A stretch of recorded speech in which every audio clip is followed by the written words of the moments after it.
Hey, now today I want to talk about being on your own after a breakup. So maybe that's living on your own.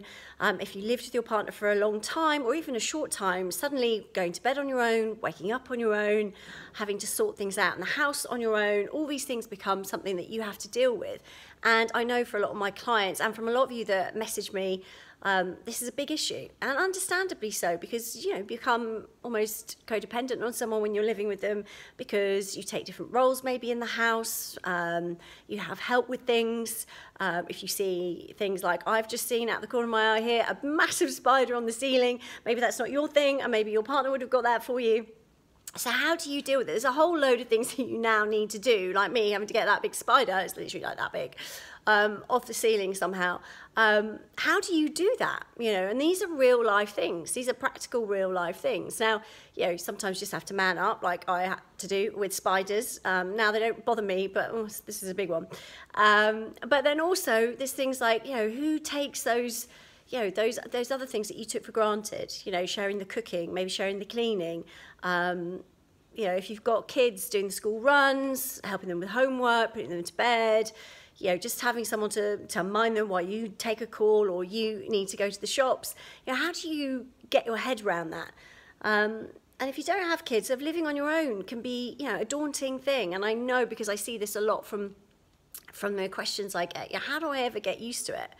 Well, I think you've got to do a few things. First of all, if you keep doing things the way you've always done them, that's going to leave a massive hole and you're going to notice it a lot more. So what do I mean by that? Well, I mean, if you, for example, have the furniture the same way and you sit on one side of that sofa and your partner used to sit on the other side, then maybe you need to break that sofa up. I used to have a big L-shaped sofa when I was married, and as soon as my husband left, I broke that up into smaller bits and spread it around differently. So there wasn't such a gap, and it didn't just, it gave it a new energy to the room, a new feel, and it wasn't like walking in and, he wasn't there. So try things like that, like changing your environment. If you, maybe in your bedroom, you can turn the bed around or, put some different colours on it, change the colours of the sheets, or maybe, turn the bed around or sleep on a different side of the bed. So all these things are seemingly small, but will make a massive difference to how you feel. It's amazing how sometimes the smallest things can make the biggest difference, and just changing things around in the home to make it feel more like you. If any of you have read my book Uncoupling, you'll know that in my marital home, dark wooden floors, Buddhas, it was quite sort of a trendy London apartment. And I've moved out now to the countryside, and I've got green and pink curtains and everything's soft, there's no Buddhas. It's completely different, which really truly reflects my personality. So having a change, changing things up will make a difference. Also finding other people. It's not like you have to become self-reliant in everything, I mean, you don't have to become, for example, spiders. When I first I bought, I'm still not a massive fan of them, but I've got one of those hoovers that hoovers up bugs. So you can literally, I don't have to touch it. I can stand away, and it's about 1 metre long. I don't know if you've seen them. You can get them on Amazon. And just click it on, and it's sort of a mini hoover, and it sucks the spider in, and you can take it outside and dump it far from the house. But there's things like that. So you don't need to suddenly be able to do all the things that your partner used to do for you. So I think that's important to think about as well. It's like, don't put yourself under so much pressure to suddenly have to do everything. If you have got gardening to do, find someone that can come around and do a bit of that for you.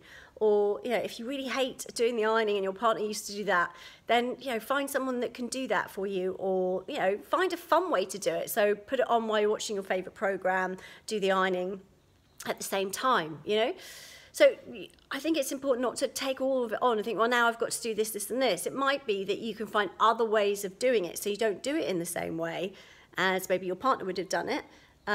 Or you can find somebody else that can help you out with those kind of things. I've got a client at the moment who's got a dog, and her partner used to get up early and take the dog for a walk.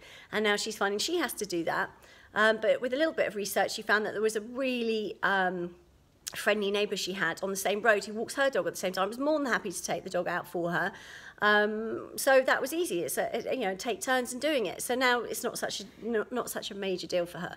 So you see how it's about looking at things differently and not just accepting the status quo has to stay the same. You can change things up. Okay, so that is something that I would definitely recommend, looking at it differently, trying to find new ways of doing things. And then creating a little bit more fun in your life is important.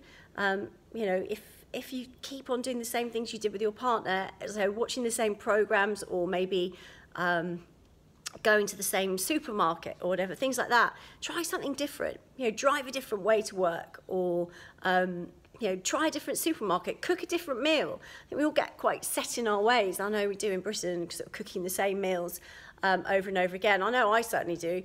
Not that I'm a great chef by a long shot, but I do my best. But I'm not, you know, I used to cook certain dishes when I was married, and now I cook completely different things, just for a change, you know, something new. And I found that I like new things and different things. So trying to change things up, do things differently, you know, looking after yourself and not putting yourself under pressure. So that's what I would recommend. I hope that helps. I've got to go and get that massive spider with my hoover. I'll see you soon.